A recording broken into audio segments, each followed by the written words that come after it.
Garuu marga keessanii hojjetu deeggartoota maafiitu maaf adamsitu karaa jalaa maaf sodaachitu maaf ukkaamsitu jedhii sabni gaafataa isin maal jettu ufumaa dhabsiisanii seera labsitan namaaf dhabsiisanii dimokiraasii yoo dhugaa ta'e hundumtuu abbaa fedhe haa deeggaruu gani.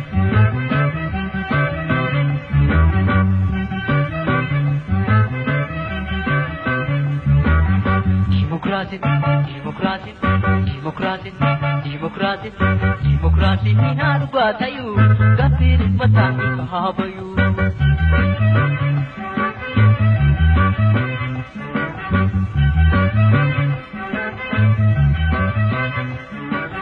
Ufumaan bulfachuu mirga keessanii hojjetu ufumaan bulfanaa maaf nu bulchitu jedhii sabni gaafataa isin maal jettu ufumaan dhabsiisanii seera labsitan namaaf dhabsiisanii.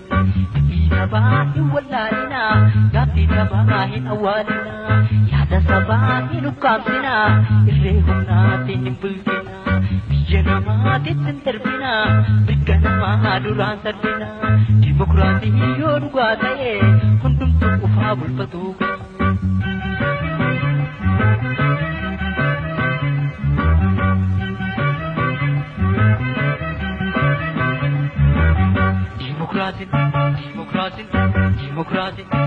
Demokrasi ina dhugaa ta'uu gaaffii mataan haa bayu.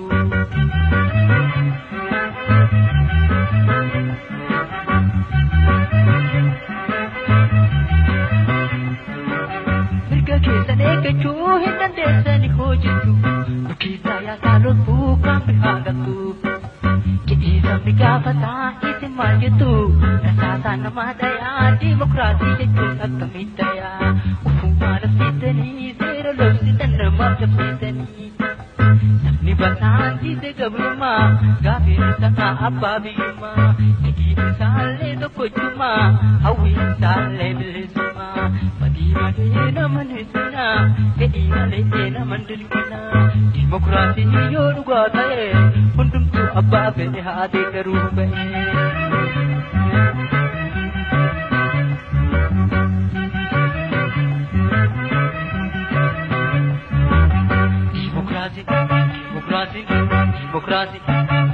Demokrasi ina dhugaa ta'uu gaaffii mataan haa bayu.